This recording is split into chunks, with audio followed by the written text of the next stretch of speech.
ਇੱਕ ਪਾਸੇ ਤੇ ਖੇਤੀਬਾੜੀ ਵਿਭਾਗ ਨਰਮੇ ਦੀ ਫਸਲ ਨੂੰ ਚਿੱਟੀ ਮੱਖੀ ਤੋਂ ਬਚਾਉਣ ਵਾਲੀ ਐਡਵਾਈਜ਼ਰੀ ਜਾਰੀ ਕਰਨ ਤੋਂ ਬਾਅਦ ਜਾਗਰੂਕ ਕੈਂਪ ਲਾਉਣ ਦੀ ਖਾਨਾ ਪੂਰਤੀ ਵਿੱਚ ਲੱਗਿਆ ਹੋਇਆ ਹੈ। ਦੂਜੇ ਪਾਸੇ ਚਿੱਟੇ ਮੱਛਰ ਤੋਂ ਤੰਗ ਆ ਕੇ ਕਿਸਾਨਾਂ ਵੱਲੋਂ ਨਰਮੇ ਦੀ ਫਸਲ ਨੂੰ ਵਾਹੁਣ ਦੇ ਸਮਾਚਾਰ ਪ੍ਰਾਪਤ ਹੋ ਰਹੇ ਹਨ। ਇਸ ਸੰਬੰਧੀ ਪ੍ਰਾਪਤ ਜਾਣਕਾਰੀ ਮੁਤਾਬਿਕ ਸਬ ਡਿਵੀਜ਼ਨ ਜਲਾਲਾਬਾਦ ਦੇ ਅਧੀਨ ਪੈਂਦੀ ਮੰਡੀ ਰੋੜਾਂਵਾਲੀ ਦੇ ਨਜ਼ਦੀਕ ਨਰਮੇ ਦੇ ਖੇਤਾਂ ਨੂੰ ਚਿੱਟੇ ਮੱਛਰ ਦੇ ਹਮਲੇ ਤੋਂ ਦੁਖੀ ਹੋ ਕੇ ਕਿਸਾਨ ਦੇ ਵੱਲੋਂ ਆਪਣੀ ਨਰਮੇ ਦੀ ਫਸਲ ਨੂੰ ਵਾਹਿਆ ਜਾ ਰਿਹਾ ਹੈ।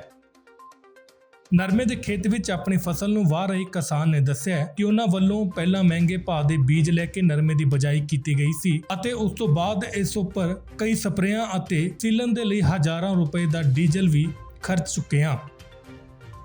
ਇਸ ਤੋਂ ਬਾਅਦ ਹੁਣ ਜਦੋਂ ਬੀਤੇ ਦਿਨੀ ਇਲਾਕੇ ਵਿੱਚ ਭਾਰੀ ਬਾਰਿਸ਼ ਹੋਈ, ਉਸ ਦੌਰਾਨ ਪਹਿਲਾਂ ਤਾਂ ਇੱਥੇ ਪਾਣੀ ਚੜ ਗਿਆ ਅਤੇ ਉਸ ਤੋਂ ਬਾਅਦ ਅਚਾਨਕ ਹੀ ਨਰਮੇ ਦੀ ਫਸਲ ਨੂੰ ਚਿੱਟੇ ਮੱਛਰ ਦੀ ਬਿਮਾਰੀ ਨੇ ਆਪਣੀ ਜਕੜ ਵਿੱਚ ਲੈ ਲਿਆ, ਜਿਸ ਕਾਰਨ ਹੁਣ ਨਰਮੇ ਦੀ ਫਸਲ ਦੇ ਪੱਤੇ ਸੁੰਗੜਨੇ ਸ਼ੁਰੂ ਹੋ ਗਏ ਹਨ ਅਤੇ ਫਸਲ ਨੂੰ ਬਿਮਾਰੀ ਲੱਗਣੀ ਸ਼ੁਰੂ ਹੋ ਗਈ ਹੈ। ਪੀੜਿਤ ਕਿਸਾਨ ਨੇ ਦੱਸਿਆ ਕਿ ਉਹਨਾਂ ਵੱਲੋਂ ਕਈ ਤਰ੍ਹਾਂ ਦੇ ਉਪਰਾਲੇ ਕਰਨ ਤੋਂ ਬਾਅਦ ਜਦ ਫਸਲ ਤੋਂ ਬਿਮਾਰੀ ਨਹੀਂ ਹਟੀ ਤਾਂ ਆਖਰ ਉਹਨਾਂ ਵੱਲੋਂ ਅੱਜ ਆਪਣੇ ਪੁੱਤਾਂ ਵਾਂਗੂ ਪਾਲੀ ਹੋਈ ਨਰਮੇ ਦੀ ਫਸਲ ਨੂੰ ਵਾਹਿਆ ਜਾ ਰਿਹਾ ਹੈ। ਕਿਸਾਨਾਂ ਨੇ ਕਿਹਾ ਕਿ ਉਹਨਾਂ ਵੱਲੋਂ ਮਹਿੰਗੇ ਭਾਵਾਂ ਦੀਆਂ ਸਪਰੇਆਂ ਵੀ ਕੀਤੀਆਂ ਗਈਆਂ, ਪਰ ਕਿਸੇ ਵੀ ਸਪਰੇ ਵੱਲੋਂ ਇਸ ਭਿਆਨਕ ਬਿਮਾਰੀ ਦੇ ਅਸਰ ਨਹੀਂ ਦਿਖਾਈ ਦਿੱਤਾ ਹੈ।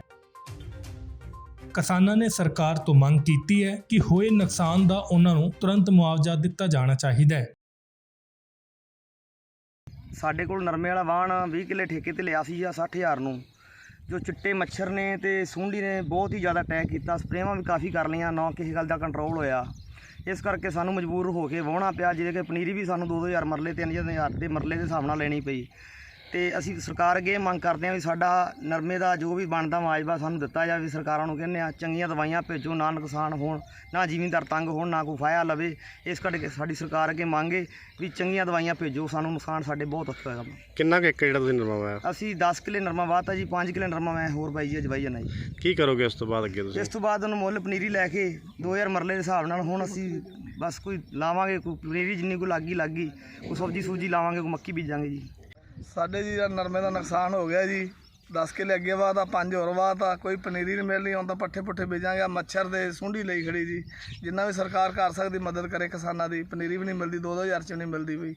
ਇਹਦਾ ਵਿਹਲਾ ਹੀ ਵਾਹਣ ਛੱਡਣਾ ਪੈਣਾ ਜੀ, ਸਾਨੂੰ ਦੱਸਣਾ ਪੈਣਾ। ਸਤਿ ਸ੍ਰੀ ਅਕਾਲ। ਸਰਕਾਰ ਤੋਂ ਕੀ ਮਦਦ ਚਾਹੁੰਦੇ ਹੋ? ਸਾਨੂੰ ਤਾਂ ਇਹ ਮਦਦ ਹੈ ਵੀ ਬੀਬਾ ਆਪਣਾ ਦੇ ਦੇਣ ਵਾਪਸ, ਜਿਹੜਾ ਲੱਗਿਆ ਤੇ ਸਪਰੇਆਂ ਨੇ ਤਾਂ ਅਸਰ ਨਹੀਂ ਕੀਤਾ, ਉਹੀ ਮੋੜ ਜੇ ਦੇਣਾ ਹੀ ਬੜਾ। ਹੋਰ ਅਸੀਂ ਕੀ ਮੰਗਾਂਗੇ? ਕਿੰਨਾ ਕੁ ਨੁਕਸਾਨ ਹੋਇਆ ਜਿਹੜਾ ਹੁਣ ਤੱਕ? ਨੁਕਸਾਨ ਸਾਡਾ ਹੋ ਗਿਆ ਹਿਸਾਬ ਨਾਲ 10-12 ਕਿੱਲੇ ਦਾ ਖਰਚ ਹੋ ਚੁੱਕਿਆ ਜੀ, ਤੇ 15 ਕਿੱਲੇ ਗਏ। ਲਾ ਲਓ ਹਿਸਾਬ ਕਿੰਨਾ ਹੋ ਚੁੱਕਿਆ। 2-2.5 ਲੱਖ ਨੂੰ ਦੇ ਗਿਆ ਤੇ ਜਿਹੜਾ ਹੁਣ ਫਸਲ ਤਾਂ ਹੋਣੀ ਨਹੀਂ ਗੀ। ਠੇਕੇ ਪੈਲੀ ਲਈ 60-60 ਹਜ਼ਾਰ ਨੂੰ ਇੱਥੇ ਕੀ ਹੋਊਗਾ ਜੀ। ਦੇਸ਼ ਦੁਨੀਆ ਦੀ तमाम ਖਬਰਾਂ ਨਾਲ ਜੁੜੇ ਰਹਿਣ ਲਈ ਸਬਸਕ੍ਰਾਈਬ ਕਰੋ YouTube ਤੇ ਸੱਚ ਕਹੂੰ ਪੰਜਾਬੀ ਚੈਨਲ। ਇਸ ਦੇ ਨਾਲ ਹੀ ਬੈਲ ਆਈਕਨ ਦਬ ਕੇ ਪਾਓ ਲੇਟੈਸਟ ਅਪਡੇਟ ਸਭ ਤੋਂ ਪਹਿਲਾਂ।